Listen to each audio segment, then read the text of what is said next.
Gabriela, tudo bem? Você está me ouvindo bem? Oi, tô te ouvindo. Travou um pouquinho aqui, mas agora foi. Então, tá bom, vamos esperar um minutinho. O pessoal está entrando bastante gente.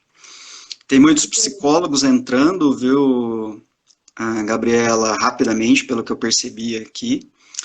E mais um pouquinho a gente espera os convidados, os participantes entrarem e aí a gente começa a fazer o nosso bate-papo. Tranquilo. Eu divulguei bastante, então acho que É, vai tem estar bastante gente completo aqui, ó, bem. mais uma psicóloga, que bacana. Eu acho que é um assunto que interessa a todos nós nesse momento, tão complicado, interessa a população conhecer um pouco mais sobre esse tema e eu acho que vai ser um bate-papo bem legal. São agora 18 horas, vamos esperar mais 2 minutos, Gabriela. Aí a gente já começa. Tranquilo. Você tá me ouvindo bem? Você tá me vendo bem? A Tô te conexão tá ouvindo. boa? Tá boa sim, viu, Gabriela? Tô te ouvindo bem e tô te. Você consegue me ouvir bem? Tá me vendo bem? Tô sim. Tá tudo Legal. tranquilo. Maravilha, são 18 agora, umas 18:02, aí a gente começa. Uhum. A gente já tem mais ou menos uma ideia do pessoal que entrou. Ok. Mas tem, o pessoal tá entrando. Uhum.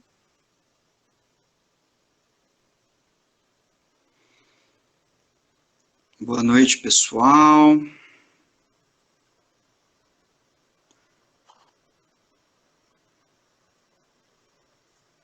Gabriela, eu acho que a gente pode ir começando, né? Que aí o pessoal vai entrando devagar. São 18 horas e um minutinho agora.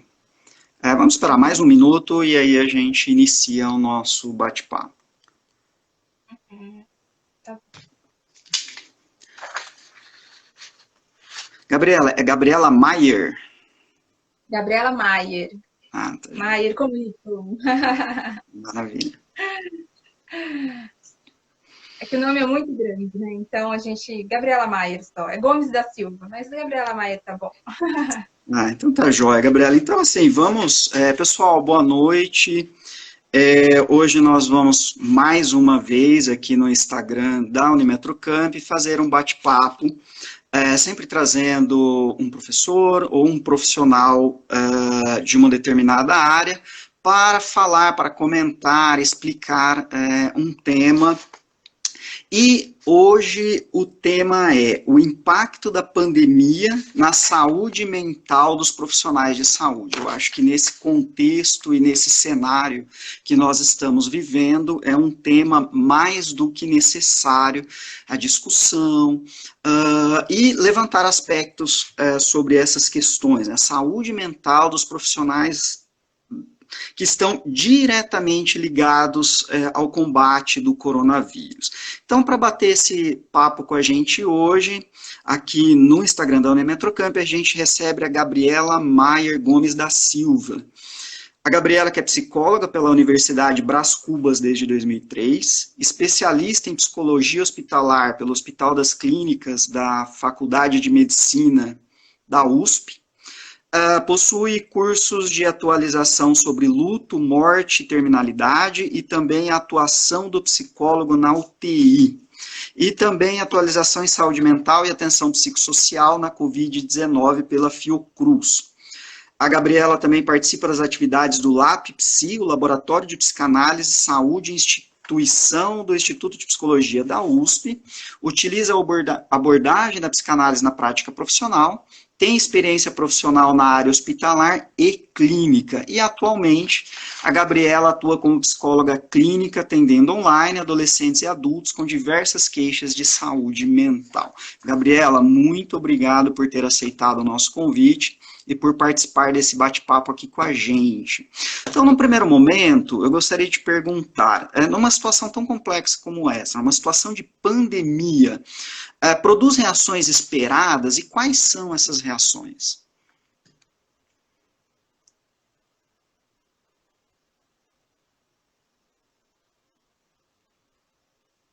Oi, Gabriela, você está me ouvindo?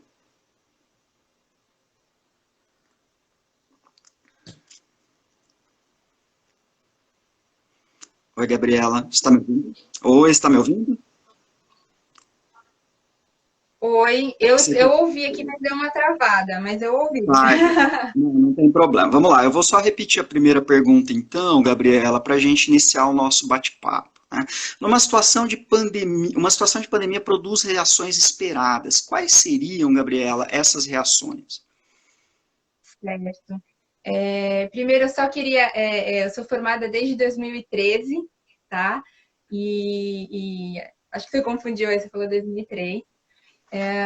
Eu queria agradecer aí o convite da Unimetrocamp, agradecer você, Rodrigo, e agradecer a todo mundo aí que está assistindo a gente também. Acho que eu preciso dizer isso, agradecer aos profissionais de saúde, né, que estão aí trabalhando, dando o seu máximo para cuidar das pessoas, dos pacientes, das famílias nesse momento difícil. E dizer que eu estou feliz de falar sobre esse assunto, né, de falar de quem cuida. E, e aí eu acho que para a gente pensar nessas reações esperadas, a gente precisa contextualizar algumas coisas aqui. Essa vivência da pandemia, ela traz reações que são normais para uma situação anormal, né? Mas a gente precisa pensar que esses sintomas, essas reações que vão aparecer, elas não são doença, né? Nem todas essas reações vão precisar de medicalização, por exemplo, né? Nem todas as pessoas vão precisar de um tratamento psicológico, psiquiátrico, enfim. Então, a gente precisa, nem todo mundo vai ficar traumatizado, então, a gente precisa ir com calma, assim, sobre isso. E aí também essas reações vão depender da magnitude dessa pandemia, né, do grau de afetação, vamos dizer assim, dessa pandemia, e o grau de vulnerabilidade que essa pessoa se encontra, né? Se essa pessoa vai ter cuidado ou não, enfim, acho que isso são pontos de partida para a gente pensar sobre essas reações. Acho que a reação mais esperada diante da pandemia é o medo, né?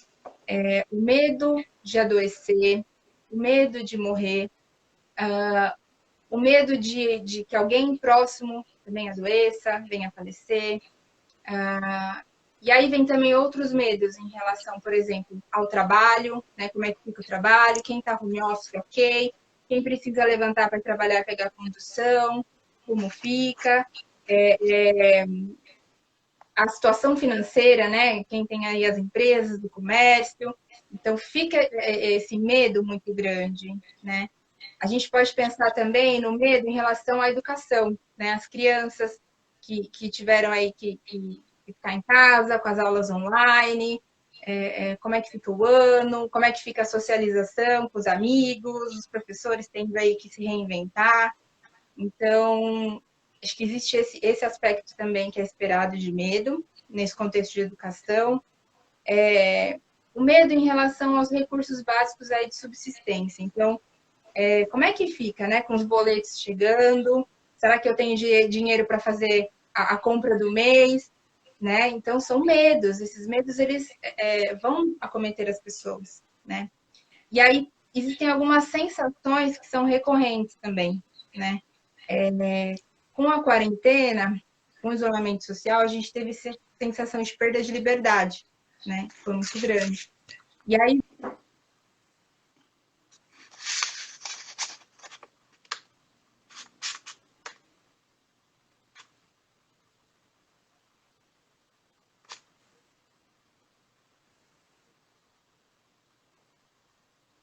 oi, Oi, tudo bem? Gabriela. Ele travou. Se puder retomar um pouquinho essa última parte, eu agradeço. Tudo bem. Estou falando aqui das sensações recorrentes. Então, confusão, estado de alerta. Acho que muito também preocupações em relação às sensações, né, de impotência, de ansiedade, em relação ao futuro, né, essas angústias, essa incerteza, esse estresse. Então, tudo isso é esperado que aconteça. E aí existem algumas reações de comportamento também, que são esperadas, são comuns, que a gente pode pensar aqui. Alterações de apetite. Então, eu tenho escutado muitos pacientes dizendo e estão comendo mais, até pacientes que eram regrados, assim, com sua alimentação, mas que não estão conseguindo se organizar agora na pandemia, e estão comendo mais, estão ansiosos, outros não estão conseguindo comer, não conseguindo ter vontade de comer, as alterações de sono, então muitas pessoas com dificuldade para dormir, né? E aí imersos nesses pensamentos sobre a epidemia, nesses pensamentos sobre a saúde, a família, esse processo de adoecimento, a morte, né? Uma outra reação também de comportamento que a gente pode pensar que é esperada são os conflitos interpessoais. Então, agora está todo mundo dentro de casa, Confinado. né? E aí, às vezes, confinado. Às vezes, né, já haviam alguns conflitos pré-existentes, e agora todo mundo junto, e já com todas essas questões que a gente acabou de dizer, então munição, né, para esses conflitos acontecerem. E acho que uma outra coisa também, outro comportamento que acaba sendo comum, infelizmente, é a violência, né? E aí a gente pode pensar, enfim, vendo as notícias, né? A violência contra a mulher, né, está sendo uma grande questão. Então, eu gostaria até de deixar aqui, acho que informação nunca é demais, deixar aqui o número 180, né, para denúncia. Então, se você conhece alguém, se você passa por uma situação de violência, é uma mulher e conhece alguém também, enfim, faça a ligação, né? 180, lá você pode fazer a denúncia, certo? E a gente precisa pensar também nas crianças, por exemplo, nos idosos, nas pessoas com deficiência, que também são pessoas em situação de vulnerabilidade, né? E que estão expostas aí também a situações de violência. Então, a gente pode pensar no Disque 100, né? Que é o Disque Direitos Humanos. Então, qualquer situação de violação de direitos humanos, vocês podem entrar em contato também. Acho que é importante, então compartilhem essas informações, tá?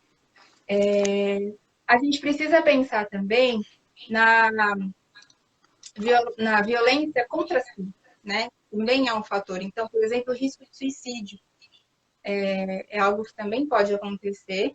Então, é importante, a gente tem o CVV, né, o Centro de Valorização da Vida, então tem os voluntários que são treinados, enfim, para dar esse suporte, esse apoio emocional, às vezes no momento ali de angústia, de crise. Então, o número é 188. Então, acho que são informações importantes aí para pensar nessas reações aí, esperar. Agora, você contextualizou, Gabriela, as reações esperadas nesse cenário de pandemia para a população em geral. Agora, na sua análise, né, quais são as reações esperadas nos profissionais de saúde, justamente esses profissionais que estão na linha de frente no combate ao coronavírus? Sim. Eu acho que para pensar nesses profissionais de linha de frente, eu vou falar um pouquinho do contexto hospitalar, né? Que também eu vou precisar fazer um recorte quando a gente fala de saúde, profissionais de saúde, são muitos aspectos diferentes, então eu vou fazer um recorte, pensar no hospital, até porque eu tenho um pouco mais de familiaridade, pela minha experiência. Então, vou pensar nesse contexto. E aí, se a gente pensar no hospital, agora com a pandemia, né? Houve um aumento aí na demanda de pacientes doentes de média e alta complexidade, né? Consequentemente, a equipe ela vai precisar prestar maiores cuidados, realizar procedimentos, maiores intervenções, procedimentos mais invasivos nesses pacientes. Os pacientes vão ter mais tempo de internação. Isso tudo quer dizer o quê? Maior demanda de trabalho para essa equipe. E aí, assim, além dessa demanda de trabalho que já era grande, agora ficou maior, a gente precisa pensar que os prognósticos, tem os prognósticos ruins, né? E a equipe precisa lidar também com muitas perdas recorrentes. Então, a equipe ela precisa lidar com o próprio luto, né, de perder esses pacientes. Ela precisa lidar, muitos profissionais de saúde estão adoecendo, então ele passa de cuidador para paciente, né? A equipe que às vezes ele trabalha está presenciando isso, está cuidando às vezes desse profissional. e ele pode vir a falecer, tem muitos profissionais que faleceram, então esse luto também pelo profissional. Outros profissionais de saúde estão trabalhando e perderam familiares, por exemplo, né, pela Covid-19, ou enfim, por outras questões, e aí também estão enlutados. Então, são vários processos de luto também, nesse contexto que os profissionais estão tendo que lidar. E o hospital, ele é um ambiente tenso, né? E aí, agora também, muitas decisões importantes precisam ser tomadas, decisões rápidas, né? Precisas, e isso tudo feito por uma equipe que ela é formada para salvar vidas.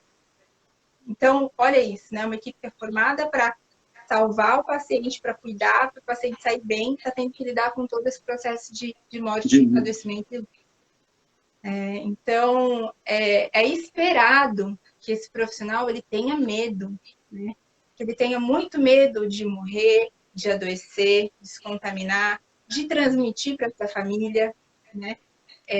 Então, uma questão é que o profissional, ele tá, muitas vezes tem colegas, né, que estão aí na linha de frente e que estão muito tempo sem ver a família, né, porque acaba saindo do hospital, fica em isolamento em casa, né, e justo nesse momento que o apoio da rede socioafetiva é tão importante, né, precisa ficar longe do presencial, né, então é um sofrimento para ele, né, estar longe da família também.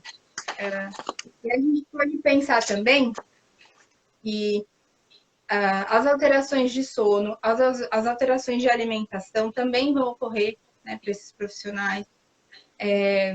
Alguns que já utilizavam, enfim, podem utilizar com mais frequência o uso de drogas, né, lícitas e ilícitas, para acabar lidando com essa situação toda. Alguns profissionais podem ter aí sintomas psicossomáticos, né? Então, dor de cabeça, muitas dores no corpo, dor de estômago, né? Outros podem apresentar sintomas de ansiedade, sintomas depressivos e também o burnout, né? Que é o estado aí de esgotamento físico e mental, né? Por conta dessa carga toda muito grande. E além disso, assim, existe um receio desse profissional de saúde de ser excluído da sociedade por estar associado à doença. Então, o medo do estigma e da própria violência. Então, são muitos aspectos, e além disso, assim, é importante pensar que a família também desse profissional, ela é esperado que ela também adoeça de alguma maneira, né? Que também tem esses sintomas, esse medo, essa preocupação, né? Desse familiar querido que está indo lá fazer o seu trabalho, que é tão importante, mas nesse contexto todo difícil, né? Eu acho que são algumas coisas aí, pensando na família, nos profissionais de saúde. Gabriela, ou seja, de tudo que você falou até agora, num cenário tão complexo como esse, as reações são esperadas e são muitas, né? Você citou inúmeras aí, que muitas vezes no dia a dia a gente não para pensar. Eu te pergunto, existem estratégias para lidar com essas reações diante desse cenário tão complexo? Sim, existem algumas estratégias de cuidado, e aí, assim, o profissional de saúde, ele também precisa de cuidado, mas ele está tão preso, às vezes, né, nesse cuidado do outro, né, que ele, às vezes, acaba se esquecendo que ele também precisa de autocuidado, né? E, às vezes, também, existe uma certa resistência desse profissional a entrar em contato com algumas questões próprias, porque quando a gente está cuidando do outro, a gente está cuidando da vulnerabilidade do outro, da fragilidade do outro, né? E aí, quando eu tenho que olhar para as minhas e pensar, nossa, então quer dizer que eu também posso adoecer, eu também posso perder minha família, eu posso morrer, então isso é muito difícil. Então, às vezes, é mais fácil a gente cuidar do outro, né? Mas não é assim, a gente também precisa saber se cuidar. Mas aí eu vou pensar aqui, partir para algumas estratégias de cuidado, num contexto individual, e depois eu falo um pouquinho de um contexto institucional, tá? Num contexto, e aí também pensar que nem todas essas estratégias precisa ser feita por um psicólogo, por um psiquiatra, não. Tem muitas estratégias que qualquer profissional de saúde pode orientar o colega, né? Se ele tem essa informação, ele percebe, assim, ele pode orientar o seu colega, e a princípio. Então, vamos pensar que essa organizar, então, rotina, acho que é uma dica de estratégia, né? Rotina, ela é importante. Ela organiza, ajuda a organizar. Então, rotina de sono, rotina de alimentação, ela dá essa sensação de controle dentro de um possível, né? Porque, assim, tá tudo tão incerto, né? E pelo menos eu posso escolher, me organizar para que horário eu vou dormir, que horário eu vou comer, o que eu vou comer. Isso vai ajudando a gente a ter essa sensação de controle, né? A gente pode pensar em exercício, por exemplo. Exercícios físicos e cognitivos. E aí, exercícios físicos. Se a gente pensar nessa demanda de trabalho, às vezes o profissional vai estar super cansado, né? Que disposição ele vai ter? Então, não é toda semana fazer 5 vezes na semana malhar e tal. Não, não é disso que se trata, né? Mas é poder fazer algo com o corpo, nem que seja 10 minutinhos, né? Fazer alguma atividade física que gosta. Ou então faz um alongamento, faz um relaxamento, faz uma meditação, que seja, fazer algo, né, com esse corpo também é importante. Exercícios cognitivos, então, vamos pensar que uma leitura, né, que não seja também técnica, né, fazer uma leitura que gosta, Agradável, né? assistir um filme, sim, sair um pouco, né, desse contexto todo, assistir um filme, assistir uma série, para aquele profissional que a rotina não está tão cansativa, enfim, que é possível, que gosta, fazer um curso, né? Então, assim, estimular também cognitivamente. Mas isso precisa ser algo sem cobrança, né? Não adianta também começar a fazer essas coisas e ficar, nossa, preciso fazer, preciso terminar, preciso concluir. Não, porque aí também faz o efeito contrário, né? Então, é Concordo. sem essa corrida de produtividade, né? Tem dias que a gente vai estar bem, tem dias que a gente não vai estar e tudo bem, né? Acho que esse é importante. E aí, o apoio da rede socioafetiva, ele é muito importante. Não é porque a gente está em isolamento, o profissional não pode ver a família, que ele não vai ficar solitário. Não é isso, né? A gente precisa utilizar as tecnologias de informação. Então, faz chamada de vídeo com a família, com os amigos, poder compartilhar, às vezes, alguma situação difícil, situação boa também. Acho que também para poder manter alguns rituais, né? Por exemplo, alguém faz aniversário, né? E aí, por que não a gente manter esse ritual? Faz uma chamada de vídeo, faz uma comemoração. Isso é importante, vai trazendo uma sensação de mínima e de normalidade para as coisas, né? E aí também uma coisa que é importante é o profissional ele precisa estar atualizado, né, do que está acontecendo no mundo, do que está acontecendo no Brasil, enfim, em relação à saúde, à pandemia. Então, ele precisa eleger fontes confiáveis, né, de informação, mas também reduzir o tempo de exposição a notícias ruins. Né? Ele já está também nesse contexto todo, então, assim, saber minimamente estar atualizado. Acho que esse é um ponto, né? E aí, se a gente for pensar no contexto institucional, né, existem várias estratégias aí de cuidados que são também possíveis, tá? E aí, gerenciar, então, o estresse aí, né? E o bem-estar psicossocial, ele é importante além da saúde física, né? Então, proteger essa equipe significa que ela vai estar melhor, ela vai ter melhor capacidade, né? Esses profissionais vão ter melhor capacidade de desempenhar as funções, desempenhar as suas atividades, né? E aí a gestão, ela é muito importante nesse processo de cuidado, tá? Como? Como que a gestão pode ajudar? A gestão, ela pode acompanhar essa equipe regularmente. Ela pode fazer, por exemplo, estratégias de questionário, distribuir um questionário para todos os profissionais de saúde da instituição com perguntas sobre saúde mental, para fazer uma triagem, por exemplo. Quem são os profissionais que estão precisando de um cuidado maior, de uma atenção, né? Conversas, por exemplo, no começo ou no final do plantão. 5 minutos, tira para conversar com a equipe de como é que foi aquele plantão, quais foram as emoções, o que cada um sentiu, se teve algum conflito, buscar soluções. Essas conversas, elas são importantes, né?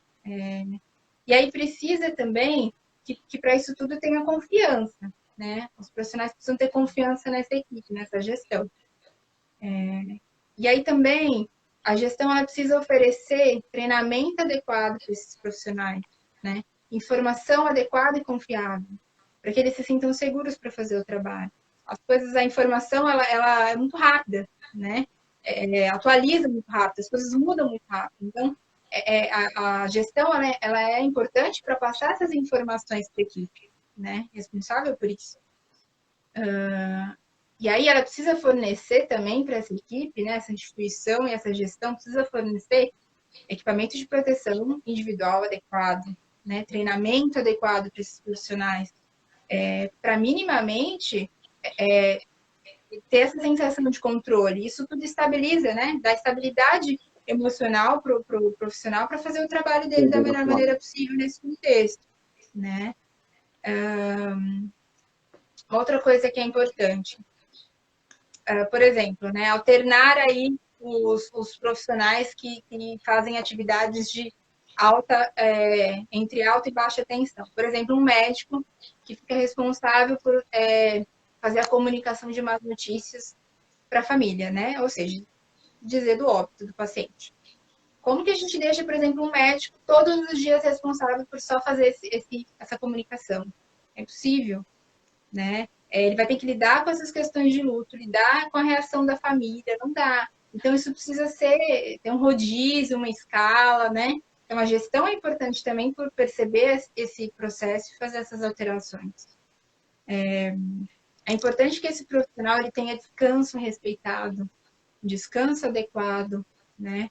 E aí, por exemplo, diante lá, a gente falou do estigma, né? Que o profissional, ele fica com esse receio. Então, que ele possa também ter conversas com esses colegas e buscar soluções aí, né? Às vezes, o que um passou, como que o outro reagiu, como que o outro resolveu. Então, poder buscar soluções compartilhadas também é importante, né? E acho que também poder entender que tudo isso está acontecendo, né? Reconhecer tudo isso, poder validar tudo isso, né? Todas essas reações, esses sintomas, todo esse contexto. E a gestão, ela precisa disponibilizar aí ofertas de cuidados em saúde mental, né? Se o profissional vai buscar ou não vai, isso é uma outra história, mas isso precisa estar disponível para esse profissional, ele precisa saber que isso está lá quando ele precisar. Então, ele precisa ter acesso a isso. Sim, ele precisa saber que isso tem que estar disponível para ele, né? Então, um acolhimento psicológico ou uma psicoterapia online, os grupos grupos, roda de conversa, um encaminhamento para a rede psicossocial, enfim, ele precisa, né, saber disso e a gestão, a instituição precisa disponibilizar isso para ele. Por exemplo, tem uma participante aqui, a Isa Catânia, ela diz, né, eu e algumas amigas fazemos a cada 20 dias uma reunião pelo Zoom, cada uma abre seu vinho e conversamos sobre tudo. Tem sido uma salvação, quer dizer, é uma forma que ela e as colegas encontraram para lidar com esse momento. Agora, Gabriela, você citou inúmeras estratégias, deu várias dicas, tanto no âmbito pessoal, quanto no âmbito organizacional, para os profissionais de saúde lidarem com essa situação. Agora, imagina, ou em uma situação hipotética, mas nós sabemos que pode acontecer, que essas estratégias não são suficientes para o profissional lidar com esse cenário. Qual que é a dica que você dá? O que você aconselha esse profissional que sozinho ele não está conseguindo, de certa forma, aguentar essa pressão, lidar com toda essa mudança de cenário? Qual que é a dica que você dá para esses profissionais? Certo. A gente precisa pensar aí que quando chega mais ou menos nesse ponto, é importante buscar seja importante talvez buscar aí o auxílio de um profissional de saúde, né? Um profissional de saúde mental qualificado, um psicólogo, se for o caso, um psiquiatra para fazer uma avaliação. E eu digo qualificado, né? Porque existem muitas pessoas por aí oferecendo muitas coisas. Mas a gente precisa pensar que, bom, se é a minha saúde mental e eu vou investir nesse cuidado, então precisa ser alguém que saiba minimamente o que está fazendo. Preparado. Preparado para isso, né? Então, se você vai, uma dica aqui, né? Se você vai procurar um psicólogo, por exemplo, entra lá no CRP, né? No Conselho Regional de Psicologia, vê se ele tem um registro, se está tudo bem com o registro. Hoje, agora, com o atendimento online, os psicólogos eles precisam ter um cadastro no EPSI, né? Que é um registro também para fazer os atendimentos, para ser autorizado o atendimento online. Dá uma olhada, né? Digita lá o nome dele, digita lá o CRP, vê se ele tem um registro. A mesma coisa para os médicos, né? Para os psiquiatras, vai fazer uma avaliação, dá uma olhada lá no CRM, acho que é importante, né? A gente saber quem é esse profissional que vai, enfim, cuidar da nossa saúde mental. E aí eu acho que os critérios para a gente pensar no encaminhamento para algum profissional, psicólogo, psiquiatra, pode ser quando os sintomas aí, tudo isso que a gente está conversando, eles começam a ficar muito persistentes, quando o sofrimento desse profissional começa a ficar muito intenso, né? Quando já começa a existir aí um comprometimento social, familiar e profissional, então nos vários, né, setores da vida, já começa a atrapalhar, né, esses sintomas. E a gente precisa pensar que também existem alguns fatores de risco aí, né? Para a gente pensar nesse encaminhamento. Por exemplo, profissionais que já têm alguma doença pré-existente, né? Já realizaram um tratamento anterior, por exemplo, por depressão, por ansiedade ou por burnout. Então, a chance, né, disso pode ocorrer novamente. Profissionais que já fizeram ou estão fazendo a utilização de algumas drogas, as tentativas anteriores de suicídio, ou então ideação suicida, né? Então, são fatores aí de risco para a gente pensar nesse encaminhamento, sim. E acho que tem uma outra coisa também que é importante. Alguns profissionais, eles já estão fazendo tratamento, né? Tanto no psicólogo como psiquiatra. Então, fazer a manutenção desses tratamentos é muito importante nesse momento, né? Então, arranja um tempinho para fazer a sua análise, né, durante a semana, tomar a sua medicação, se é o caso, tomar a medicação certinha, passa, né, na consulta aí com o psiquiatra para fazer as atualizações, enfim, faz esse tratamento direitinho, né? Acho que isso é muito importante também. E aí, para aquele profissional que também está ouvindo a gente aqui, profissional de saúde que é receoso, que não conhece um pouco, né, como é que funciona a psicoterapia, tem um pouco de medo, acho que nunca realizou, né? A psicoterapia é um espaço de cuidado, né? Ele é um espaço onde o profissional ele vai poder falar dessas angústias todas, né?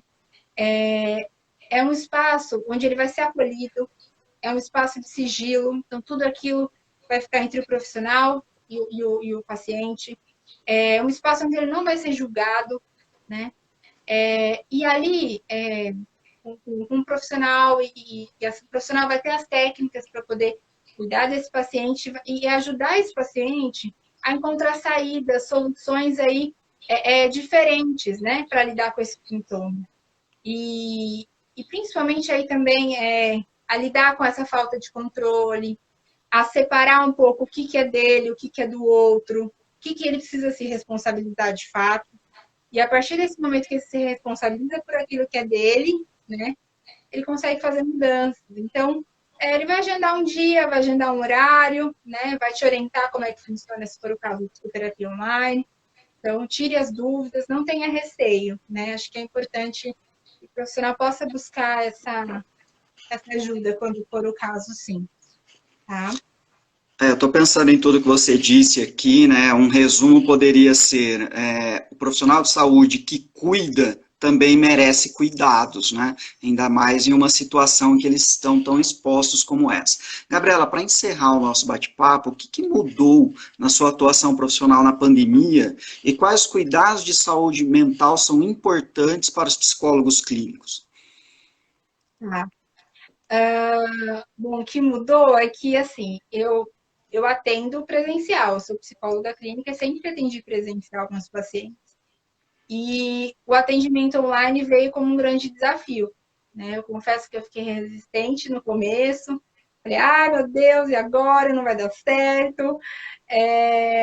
Enfim, mas no final deu tudo muito certo, né? Os pacientes, acho que foi, na verdade, uma maneira dos pacientes conseguirem manter, né? Fazer essa manutenção dos tratamentos que já estavam em andamento, né? Foi muito importante. E para pacientes novos que precisaram, sentiram a importância de procurar o atendimento, foi essa oportunidade, né? Enfim, tenho atendido desde março, aí meio de março, estou realizando os atendimentos online, tem dado muito certo, e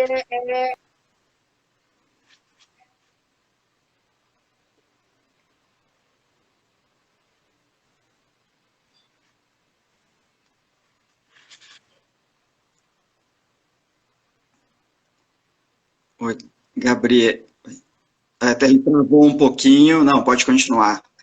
Se puder retomar só um pouquinho, que ele deu uma pequena travada agora. tá. Estava dizendo que é importante a gente manter essa oferta aí de serviço de saúde mental, né, e manter os tratamentos em andamento. Então, o atendimento online, ele proporcionou isso. Mudou aí um pouco, né, mas ele foi importante por esse motivo. E acho que como psicóloga e profissional, assim, todas essas estratégias que eu comentei também cabe a mim, cabe a nós psicólogos, né? E eu acho que tem uma coisa que tem funcionado muito, que é poder compartilhar algumas dificuldades e algumas soluções com alguns colegas. Então, às vezes a gente tem alguma dificuldade, enfim, e às vezes o colega pensou uma coisa que você não pensou. Então, a gente precisa compartilhar, dividir e também estar um pouco próximo, né? Eu acho que isso ajudou muito, né? E eu penso assim, né? Eu penso que existe eu enquanto psicóloga clínica, eu penso que existe um tripé, né? Que me ajuda aí tanto a cuidar da minha saúde mental quanto ter uma prática ética e responsável, né? Que é a análise pessoal, supervisão e estudo. Né? Acho que essas três coisas aí é fundamental. Então, realizar minha análise pessoal. Por quê? Porque é o espaço onde eu, Gabriela, eu, psicóloga, também vou poder dizer de como eu estou sendo afetada por essa pandemia. Né? De como está sendo para mim atender pessoas que estão contando sobre tudo isso. Né?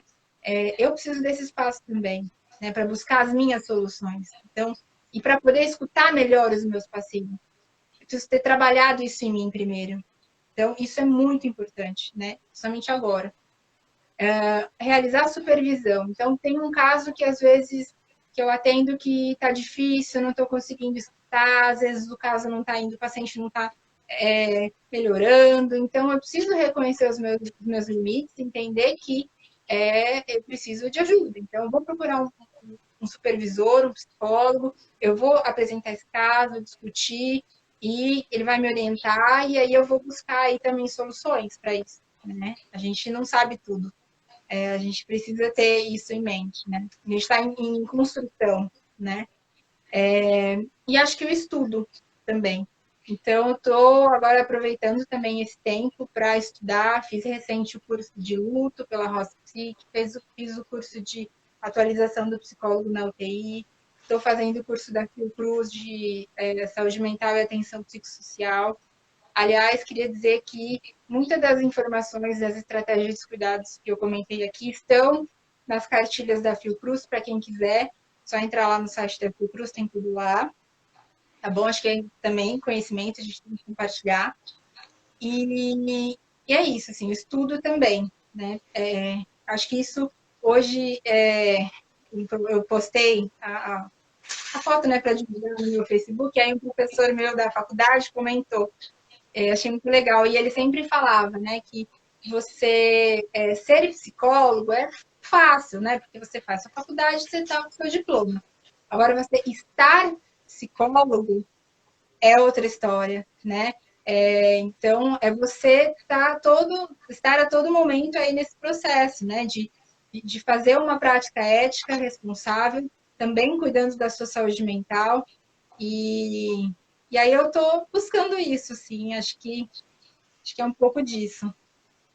Ok, obrigado, Gabriela Maier, que é psicóloga, especialista em psicologia hospitalar pelo Hospital das Clínicas da FMUSP. Eu acho que hoje você trouxe inúmeras informações, dicas, sugestões, de uma forma muito séria, pensando, né, nesses profissionais de saúde que estão lidando com uma pandemia, lidando com um cenário complicado e que, como a gente disse lá no começo, né, e eu repeti há pouco, eles tanto cuidam de pessoas, mas também merecem cuidados, né, e é importante estar de olho para que eles possam continuar atuando, afinal de contas, esse momento dramático que nós estamos vivendo, nós dependemos muito da saúde, né, desses profissionais para que eles estejam bem e possam desempenhar o seu papel. Pessoal, obrigado a quem participou, obrigado, Gabriela, por ter aceito o convite, agradeço. E lembrando que nos próximos dias nós teremos novas lives, tanto aqui no Instagram da Unimetrocamp, quanto no Instagram da TV Unimetrocamp. Obrigado mais uma vez, Gabriela.